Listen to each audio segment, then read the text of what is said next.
الشيطان الرجيم بسم الله الرحمن الرحيم ولو يحجل الله للناس الشر استعجالهم بالخير لقضي إليهم أجلهم فنذر الذين لا يرجون لقاءنا في طغيانهم يعمهون وإذا مس الإنسان الضر دعانا لجنبه أو قاعدا أو قائما فلما كشفنا عنه ضره مر كأن لم يدعنا إلى ضر مسه كذلك زين للمسرفين ما كانوا يعملون ولقد أهلكنا القرون من قبلكم لما ظلموا وجاءتهم رسلهم بالبينات وما كانوا ليؤمنوا كذلك نجزي القوم المجرمين ثم جعلناكم خلائف في الأرض من بعدهم لننظر كيف تعملون صدق الله مولانا العظيم وصدق رسوله النبي الأمي الكريم ونحن على ذلك لمن الشاهدين والشاكرين والحمد لله رب العالمين. اس آیات میں اللہ تبارک و تعالیٰ نے اپنی وحدانیت پہ عقلی دلائل دیے تھے اور وہ کیا تھے دلائل؟ یہ پورا شمسی نظام تھا پورا. پھر اللہ تبارک و تعالیٰ نے فرمایا کہ میری وحدانیت کو سمجھنے کے لیے یہ جو نظام ہے شمسی نظام کائنات ہے یہ کافی ہے. اس میں انسان غور فکر کر لے، میری طاقت کو پہچان لے اور میری طاقت کو پہچاننے کی وجہ سے پھر میری وحدانیت کو پہچان لے کہ ایسی طاقت کسی اور کے پاس نہیں ہے، ایک ذات کے پاس ہے. تو پھر عبادت کی لائق بھی وہی ایک ذات. پھر اللہ تبارک و تعالیٰ نے فرمایا کہ آیات تو سب کے لیے ہیں، لیکن لوگ پھر دو گروہ میں منقسم ہیں. بہت سارے تو ایسے ہیں کہ جو قیامت پہ ایمان نہیں رکھتے، لہذا وہ ان نشانات قدرت پہ غور فکر بھی نہیں کرتے. ان کے نزدیک دنیاوی زندگی ہی سب کچھ ہے، دنیاوی زندگی پہ راضی ہو گئے ہیں اور اسی کے ساتھ مطمئن ہو گئے ہیں اور اسی کو سب کچھ سمجھ لیا ہے. لہذا وہ ہماری آیتوں سے غفلت میں پڑے ہوئے. قدرت کی جتنی نشانیاں ہیں ان پہ غور فکر کرنے سے بھی، پھر میرے جو احکام ہے آیات ہے ان کو ماننے سے بھی، عمل کرنے سے بھی غفلت میں پڑے ہوئے ہیں. پھر اللہ نے دونوں کا انجام ذکر کیا کہ جو میری آیات سے غفلت میں ہیں ایسے لوگوں کا ٹھکانہ جہنم ہے،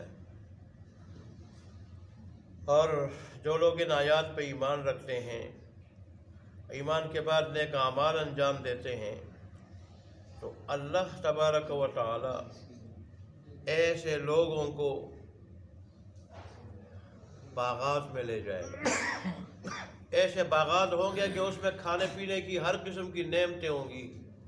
باغات میں نہریں بھی جاری ہوں گی، دودھ کی نہر، شہد کی نہر، پانی کی نہر، شراب کی نہر.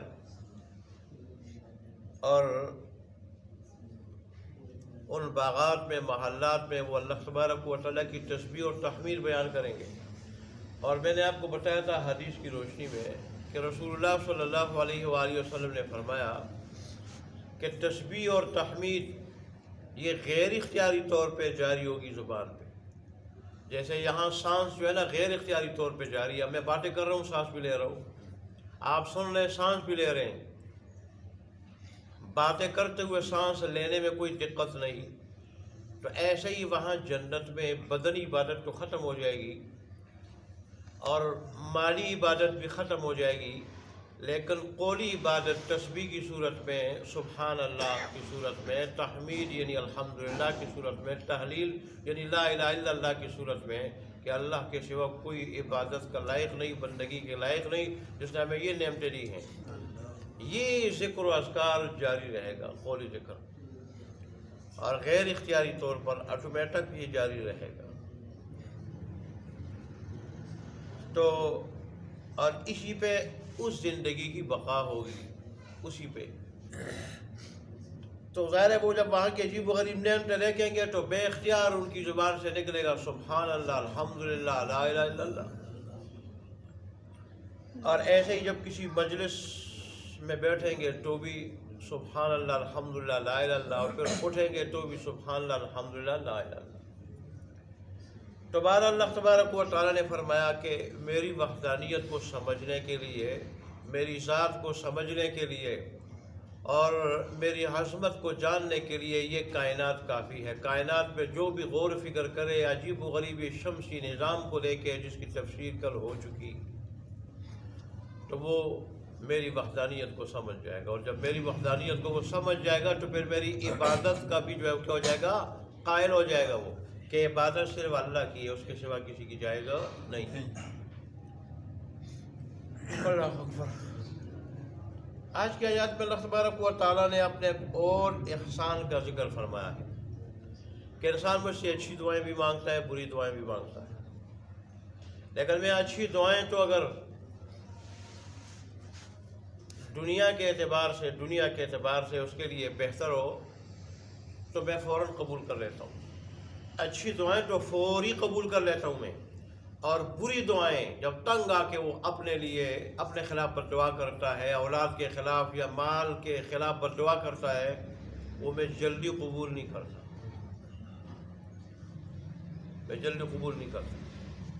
اللہ فرماتے اگر میں بھی اس کو بھی میں خیر کی دعا کی طرح جلدی قبول کر لوں تو انسانوں کا کام تمام ہو جائے،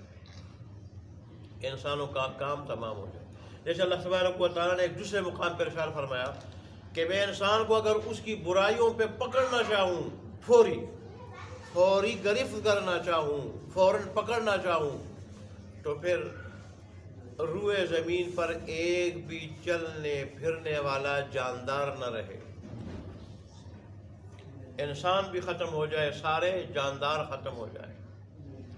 غیر انسان پہ جب عذاب آتا ہے اس کی وجہ سے غیر انسان جاندار وہ بھی متاثر ہو جاتے ہیں، بلکہ اس کا اثر تو درختوں پہ، چرند پرند پہ، نباتات جماعتات، ہر چیز پہ اس کا اثر ہوتا ہے۔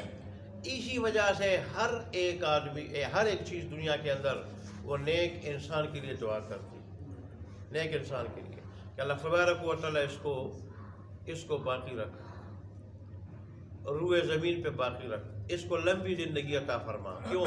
اس کی نیکی کی وجہ سے ہمیں بھی بقا ملی ہوئی ہے، ہمیں بھی زندگی ملی ہوئی ہے، اور یہ نہ ہو تو پھر برے انسانوں کی وجہ سے شاید ہم بھی ہلاک ہو جائیں، ہم بھی ختم ہو جائیں۔ اس سے تو حدیث شریف میں آتا ہے کہ چیونٹیاں بلوں کے اندر، اور مچھلیاں پانی کے اندر، پرندے فضا کے اندر، فرشتے بھی، آسمان بھی، زمین بھی، ساری کی ساری چیزیں نیک لوگوں کے واسطے دعائیں کرتی ہیں کہ اللہ ان کی زندگی کو لمبی فرما تاکہ ہمیں راحت پہنچے اور ہم ہلاکت سے بچ جائیں۔ اور برے لوگوں کے لیے ساری چیزیں بد دعا کرتی ہیں، اللہ اس کو جلدی لے لے، جلدی، تاکہ اس کی وجہ سے ہمارے اوپر جو پکڑ آ سکتی ہے، سزا آ سکتی ہے، اس سزا سے، پکڑ سے ہم بچ جائیں۔ اے اللہ، قرآن نے بھی اس کی طرف اشارہ کیا، فما بکت علیہم السماء والارض، نافرمانوں کو جب ہم نے صفحہ ہستی سے بٹھایا، نہ ان پہ آسمان روئے نہ زمین روئی۔ آسمان کے دروازے جہاں سے نیک اعمال اوپر جاتے تھے وہ دروازے پر ترس اٹھتے ہیں، ایسے روئے زمین پہ، زمین کے پشت پہ جب ایسے بندے چلتے تھے، اب زمین ایسے بندوں کے مبارک پاک قدموں سے محروم ہو گئی۔ ایمان میں اور نیکی میں دونوں جہان کی خیر ہے، دونوں جہان کی۔ ایسے لوگ اللہ کے بھی محبوب، اللہ کی مخلوقات اور کائنات کے بھی محبوب ایسے لوگ، اور اللہ کی بغاوت میں، کفر میں، شرک میں، اللہ کی بغاوت نافرمانی میں دونوں جہانوں کی کیا ہے؟ بے خیری ہے، شر ہے، برائی ہے اور ہلاکت ہے، تباہی ہے۔ اس لیے اللہ تبارک و تعالیٰ نے دیکھیں کتنی برباد ذات ہے وہ، کہ انسان مجھ سے اچھی دعائیں بھی مانگتا ہے، بری بھی۔ اچھی تو میں فوراً قبول کر لیتا ہوں، اور بری دعائیں جو ہے وہ میں فوراً قبول نہیں کرتا۔ جیسے میں انسان کو اس کے گناہوں پہ فوراً میں پکڑتا نہیں، میں ڈیل دیتا رہتا ہوں۔ حدیث شریف میں بھی آیا ہے، غالباً مسلم کی روایت ہے، رسول اللہ نے فرمایا کہ تنگ دل ہو کے، بد دل ہو کے اپنی جان کے لیے، اپنی اولاد کے لیے اور مال کے لیے بد دعا نہ کرو۔ ہو سکتا ہے وہ اجابت کی گھڑی ہو، دعا تمہاری قبول ہو جائے، پھر تمہیں نقصان پہنچ جائے اولاد میں، جان میں، مال میں، اور پھر تم رو پیٹو، برداشت نہ کر سکو۔ اس لیے جو ہے بس دعا نہ مانگنا۔ اللہ نے بھی اس بات کی طرف اشارہ فرمایا ہے، اور اللہ کے حبیب نے سراہر سے ارشاد فرمایا۔ پھر رسول اللہ صلی اللہ علیہ وسلم نے یہاں تک ارشاد فرمایا کہ انسان جو بھی دعا کرتا ہے اللہ قبول کرتا ہے، اس کو جو بھی دعا کرتا ہے اللہ اس کو قبول کرتا ہے، سوائے اس کے کہ گناہ کی کوئی دعا کر لے وہ اللہ قبول نہیں کرتا۔ اگر قطع رحم کی کوئی دعا کرتا ہے وہ اللہ قبول نہیں کرتا، اور جب تک دعا میں جلدی نہ کرے۔ صحابہ کرام نے پوچھا کہ جلدی کیا چیز ہے؟ رسول اللہ صلی اللہ علیہ وسلم نے فرمایا کہ یہ انسان اس طرح کہہ دے میں نے دعا کر لی، قبول نہیں ہوئی، پھر کی، قبول نہیں ہوئی، دعائی چھوڑ دے، دعائی چھوڑ دے، مایوس ہو کے، اس طرح مایوس ہو کے دعا چھوڑ دے کوئی، اللہ اس کی دعا قبول نہیں کرتا۔ اور دوسرا، جیسے آگے آیات میں آ رہا ہے، اللہ دونوں حالتوں میں بندے کے مانگنے کو پسند کرتا ہے۔ انسان کی فطرت کیا ہے؟ اس کو جب دو ٹھکے مل جاتے ہیں یہ پھر اللہ کو پکارتا نہیں، بس ان ٹکوں کو اپنے ہنرمندی کا صلہ سمجھتا ہے۔ اے بڑا ہنر والا تھا، بڑا ماہر تھا، بڑا عاقل تھا، دیکھو میں نے دنیا کیسے کما لی، بڑا ماہر ہو گئی۔ پھر رب کی طرف سے سمجھتے ہوئے رب سے مانگتا نہیں۔ اب دیکھیں جتنے بھی یہ جتنے تو نہیں چلے اکثر ایماندار لوگ ہیں، ان کے پاس دعا کا ٹائم ہی نہیں ہوتا۔ بس امام نے سلام پھیر دیا اور بھاگ گئے۔ آپ نے دیکھا ہوگا امام نے سلام پھیر دیا اور بھاگ گئے، کیوں؟ پیسہ ہے ان کے پاس۔ یہی شکوہ اللہ نے قرآن میں کیا ہے، آج کی آیات میں کیا کہ جب اسے کوئی مصیبت، مشکل پہنچتی ہے، تکلیف پہنچتی ہے، اور تکلیف جانی ہو یا مالی ہو، تو اس وقت تو لمبی لمبی دعائیں کرتے ہیں، لمبی لمبی، اور جس وقت اللہ اس کو سے وہ تکلیف دور کر دیتا ہے، راحت دے دیتا ہے، خوشحالی دیتا ہے، مال دے دیتا ہے، ترقی دے دیتا ہے، تو اس وقت یہ پھر ایسا گزرتا ہے اور ایسا چلتا پھرتا ہے گویا کہ اس نے اللہ تبارک و تعالیٰ کو پکارا ہی نہیں تھا، اس کو تکلیف پہنچی نہیں تھی۔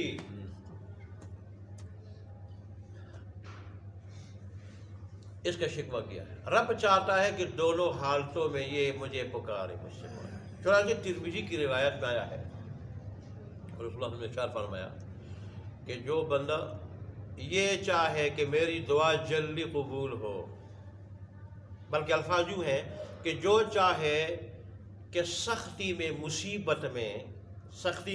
مصیبت، تکلیف میں میری دعائیں قبول ہو، اس کو چاہیے کہ وہ راحت اور خوشحالی میں اللہ کو پکارے۔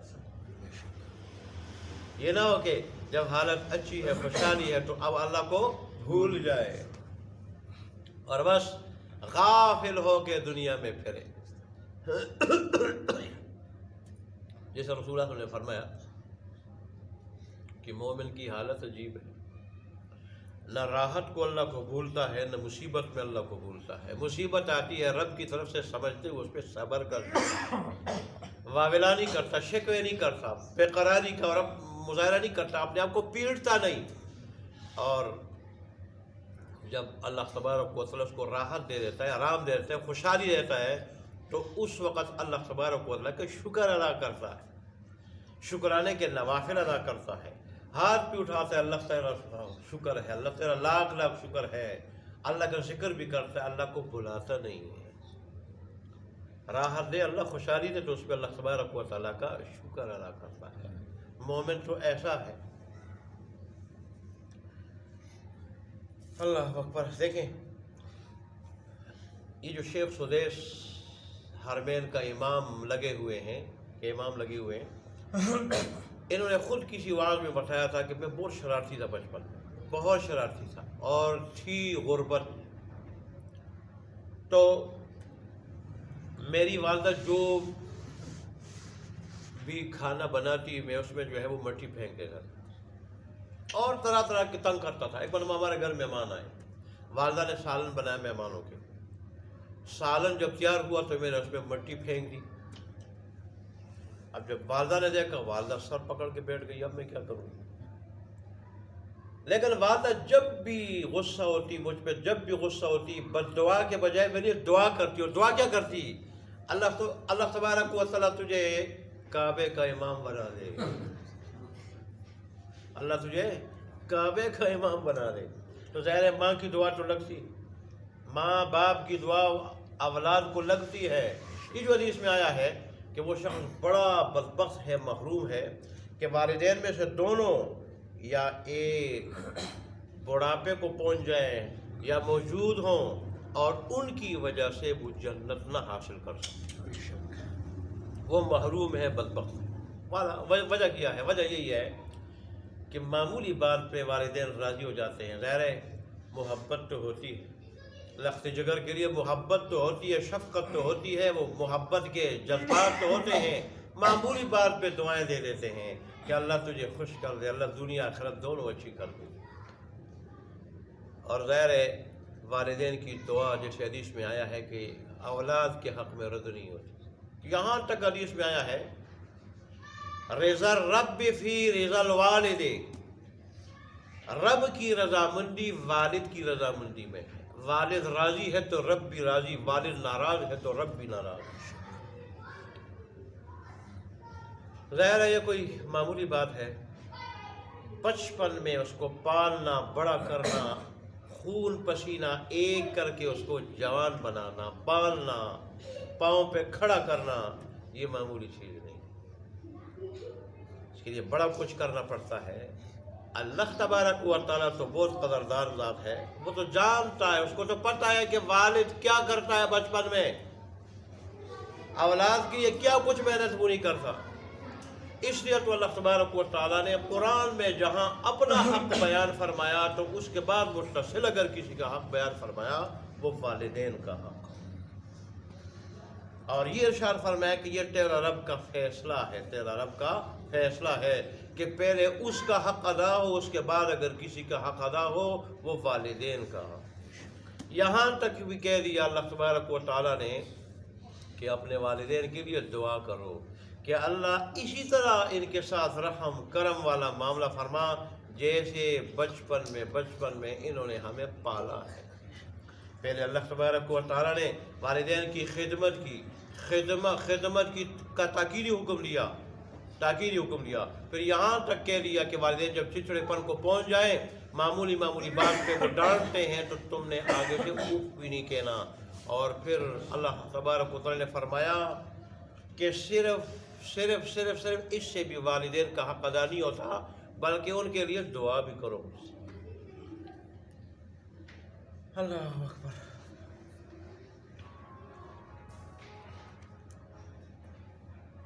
وَلَوْ يُعَجِّلُ اللَّهُ، اور اگر اللہ تبارک و تعالیٰ جلدی کرے، لِلنَّاسِ لوگوں کے واسطے، الشر برائی میں بھی، برائی سے مراد بد دعا بھی ہے، اور برائی سے مراد کیا ہے؟ گناہ ہے، جیسے میں نے اس کی تفصیل کی زبانی، استعجالہم بالخیر، جیسے وہ میرے بندے یعنی جلدی کرتے ہیں کس میں؟ خیر میں، بلائی میں۔ لَقُضِيَ إِلَيْهِمْ أَجَلُهُمْ، تو البتہ اللہ تبارک و تعالی ان کی عمریں ختم کر دے، ان کی عمریں کیا کر دے؟ ختم کر دے۔ فَنَذَرُ الَّذِينَ لَا يَرْجُونَ لِقَاءَنَا، لیکن ہم ایسا نہیں کرتے. ہم نہ برائی کرنے والوں کو فوراً کی گرفت کرتے ہیں اور نہ بددعا مانگنے والوں کی بددعا فوراً قبول کرتے ہیں، بلکہ فَنَذَرُ الَّذِينَ لَا يَرْجُونَ لِقَاءَنَا، چھوڑتے ہم ان لوگوں کو جو ہماری ملاقات کی امید نہیں رکھتے، فِي طُغْيَانِهِمْ يَعْمَهُونَ، وہ اپنی سرکشی میں حیران سرگردان پھر رہے ہیں. آگے وہ بات، وَإِذَا مَسَّ الْإِنسَانَ الضُّرُّ، اور جب پہنچتی ہے انسان کو کوئی تکلیف، دعانا لجنبه او قاعدا او قائما، تو پھر وہ ہمیں پکارتا ہے پہلو کے بل لیٹتے ہوئے، لجنبه پہلو کے بل لیٹتے ہوئے، او قاعدا یا کھڑے ہو کر، او قاعدا یا بیٹھ کر، او قائما یا کھڑے ہو کر، لیٹ کر، کھڑے ہو کر اور بیٹھ کر ہر حال میں پھر مانگتا رہتا ہے کہ اللہ یہ مشکل دور کر دے، یہ جانی تنگی، یہ مالی تنگی یہ دور کر دے. لیکن فلما کشفنا عنہ ضرہ، پھر جب ہم دور کر لیتے ہیں اس سے اس کی تکلیف کو، مرہ گزرتا ہے وہ، گزر جاتا ہے وہ، کأن لم یدعنا، گویا کہ اس نے ہمیں پکارا نہیں تھا، الی ضر مسا، اس تکلیف کی طرف جو اس کو پہنچی تھی، اس تکلیف کی طرف جو اس کو پہنچی تھی. اور دوسری جگہ اللہ تبارک و تعالیٰ فرماتے ہیں کہ تکلیف میں دور کر دیتا ہوں، اور جس وقت تکلیف ہوتی ہے سمندر کی موجوں میں، طوفان میں یا کوئی اور اس وقت سمجھتے کہ اللہ کے سوا کوئی دور نہیں کر سکتا، اسباب یہاں نہیں چل سکتے. اب سمندر کی موجوں میں پھر اسباب کہاں چلتے ہیں؟ اس وقت مجھے پکارتے ہیں اللہ اس کو دور کر دے، اور جب میں اس کو دور کر دیتا ہوں تو پھر میرے ساتھ شرک کرنے لگتے ہیں. پھر نذرانے جو لیتے ہیں، نذرانے کے بکرے، وہ غیروں کے پاس جا کے نذرانے کے بکرے لیتے ہیں، حالانکہ جو ہے وہ نسبت ان کی طرف ہوتی ہے ان چیزوں کی، اور تکلیف میں دور کر دیتا ہوں، مراد میں پوری کر دیتا ہوں. دوسرے کو قرآن میں ارشاد فرماتے ہیں كَذَلِكَ زُيِّنَ لِلْمُسْرِفِينَ، اسی طرح مزین کیا گیا ہے للمسرفین، حد سے تجاوز کرنے والے لوگوں کے واسطے. مزین کیا گیا ہے، کیا مزین کیا گیا ہے؟ مَا كَانُوا يَعْمَلُونَ، وہ اعمال جو وہ کر رہے ہیں، وہ اعمال جو وہ کر رہے ہیں. وَلَقَدْ أَهْلَكْنَا الْقُرُونَ، اور البتہ تحقیق ہلاک کیا ہم نے قوموں کو، من قبلکم، تم سے پہلے، لما ظلموا، جب انہوں نے ظلم کیا، وجاءتهم رسلهم بالبینات، اور آئے ان کے پاس ان کے رسول واضح نشانیاں لے کر اللہ کی وحدانیت پر، اپنی رسالت کی حقانیت پر. وما كانوا ليؤمنوا، لیکن نہیں تھے وہ کہ ایمان لے آئیں. پھر کیا ہوا؟ كذلك نجزي القوم المجرمين، اسی طرح ہم مجرم قوم کو بدلہ دیتے ہیں. کیا ہم مہلت دیتے ہیں؟ مہلت پہ بھی اگر وہ نہ سنبھلے تو پھر ہم کیا کر لیتے ہیں؟ گرفت کر لیتے ہیں. میں نے آپ کو پہلے بھی بخاری کی حدیث سنائی تھی 1-2 مرتبہ. رسول اللہ صلی اللہ علیہ وسلم نے فرمایا جب کسی آدمی کو دیکھو کہ باغی ہے اور باغی ہونے کے باوجود رب کی طرف سے اس کا اکرام اور اعزاز ہو رہا ہے، اور اس اکرام اور اعزاز میں اضافہ ہو رہا ہے، تو اسے دھوکہ مت کھاؤ، سمجھ جاؤ کہ رب کی طرف سے مہلت مل رہی ہے. اور رب یہ مہلت کیوں دے رہا ہے؟ تاکہ سرکشی میں، بغاوت میں بڑھتا جائے، اور یہ پوری طرح جب باغی ثابت ہو جائے پھر میں فوراً گرفت کروں. پھر جب رب کی گرفت ہوتی ہے تو پھر ان بطش ربک لشدید، تیرے رب کی پکڑ بڑی سخت ہے. رسول اللہ صلی اللہ علیہ وسلم نے فرمایا اتقوا الدنیا والنساء، یہ دنیا بڑی میٹھی ہے، یہ دنیا ہری بھری ہے، فرمایا اس دنیا سے بچو. جیسے صبح بھی آپ نے حدیث سنی، دنیا میں مومن اس لیے آیا ہے کہ یہ اللہ کو طلب کرے، آخرت کو طلب کرے، اور آخرت کی اور اللہ کی محبت اس کے دل میں ہو، دنیا کی محبت نہ ہو، دنیا کو ضرورت کے درجے میں رکھا. پھر رسول اللہ نے فرمایا یاد رکھنا بنی اسرائیل میں سب سے پہلا فتنہ جو ہوا تھا عورتوں کی وجہ سے ہوا تھا، اور میری امت کا خاص فتنہ، دوسری روایت میں آتا ہے خاص فتنہ مال ہے اور عورتیں ہیں. آج آپ نے دیکھا مسلمانوں نے بھی گوروں کی پیروی کرتے ہوئے دفتروں میں، اسکولوں میں، بازاروں میں، شاپنگ سنٹروں میں ہر جگہ عورتوں کو بھی کھڑا کیا، اور یہ نعرہ لگایا جا رہے ہیں کہ یہ جو ہے وہ کیا ہے، دنیا میں آدھے مرد ہیں تو آدھی عورتیں ہیں، مساوی حقوق ملنے چاہیے، اور مساوات کی آڑ میں انہوں نے وہ حقوق بھی ان کو دیے، نام نہاد حقوق کہ جو اللہ اور اس کے رسول نے نہیں دی۔ تو پھر ظاہر ہے پھر اس کا انجام بھی بھگت گئے، اس کا انجام بھی پھر بھگتنا پڑے گا۔ یورپ والے تو آج پریشان ہے، سکون نامی کوئی چیز نہیں۔ ان کے خود سمجھدار لوگ کہہ رہے ہیں کہ 45 کروڑ آبادی کے اندر 45 آدمیوں کے بارے میں، مردوں کے بارے میں یہ نہیں کہہ سکتے ہیں کہ یہ حلالی ہوں گے، حلالی ہوں گے۔ ہمارا تو وہ خاندانی نظام ہی تباہ و برباد ہوا، سکون نامی کوئی چیز نہیں، عورت کو ٹیشو پیپر کی طرح استعمال کیا جاتا ہے۔ اور ان لوگوں سے متاثر یہاں ہمارے ملکوں میں بھی، اسلامی ملکوں میں بھی بعض لوگ ہیں وہ یہ نعرے لگا رہے ہیں۔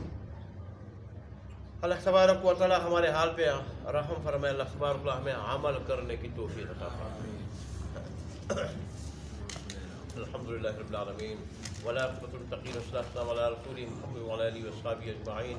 ربنا ظلمنا انفسنا وان لم تغفر لنا وترحمنا لنكونن من الخاسرین۔ ربنا آتنا في الدنيا حسنة وفي الآخرة حسنة وقنا عذاب النار۔ اللهم إنك عفو كريم تحب العفو فاعف عنا مولانا۔ اللهم إنا نعوذ بك من المحيا والممات۔ اللهم انصر الإسلام والمسلمين، اللهم اعز الاسلام والمسلمين، اللهم انصر من نصر دين محمد صلى الله عليه وسلم واجعلنا منهم، اللهم اخذل من خذل دين محمد صلى الله عليه وسلم ولا تجعلنا منهم۔ اللہ تبارک و تعالی ہمارے ٹوٹا پھوٹا سننا اور سنانا اپنی بارگاہ میں قبول و منظور فرما، اور اس میں جو اجر و ثواب اپنے مقدر فرمایا ہے وہ ہمیں نصیب فرما۔ اللہ تبارک و تعالی آپ سے لے کے مرتے دم تک ہمیشہ ہمیشہ کے لیے ہمیں اپنے دین کی باتیں سننے اور سنانے کی، اور پھر 100% اخلاص کے ساتھ 100% اس پر مکمل عمل کرنے کی توفیق عطا فرما۔ اللہ تبارک و تعالی اس وجہ کو ہماری نجات کا ذریعہ بنا دے، ایسی نجات کو اس کے بعد پھر کبھی پکڑ نہ ہو۔ اللہ تبارک و تعالی ہمیں دنیا آخرت دونوں کی خوشیاں نصیب فرما، دونوں کی مصیبتوں سے بچا، آخرت کی خوشیاں ابتدائی سے نصیب فرما، آخرت کی مصیبتوں سے ابتدائی سے محفوظ فرما۔ اللہ تبارک و تعالی جتنے بھی بیمار ہیں تمام بیماروں کو شفاء کاملہ عاجلہ مستمر عطا فرما، جو پریشان حال ہے ان کی پریشانیوں کو دور فرما، جو مخروج ہے ان کو قرضوں سے نجات دے۔ اللہ تبارک و تعالی درس والے ساتھیوں میں سے یا ان کے متعلقین رشتہ داروں گھر والوں اولاد میں سے کوئی بیمار ہے، کوئی پریشان حال ہے، کوئی مخروج ہے تو ان کو ان مصیبتوں سے نجات عطا فرما۔ تبارک اللہ سے راضی ہو جا، ایسا راضی ہو جا کہ پھر کبھی ناراض نہ ہو، ہماری دعاؤں کو قبول و منظور فرما۔ آمین یا رب العالمین یا حی یا قیوم۔ ربنا تقبل منا انک انت السمیع العلیم وتب علینا انک انت التواب الرحیم، وصلی اللہ تعالی علی خیر خلقہ محمد وعلی آلہ وصحبہ اجمعین برحمتک یا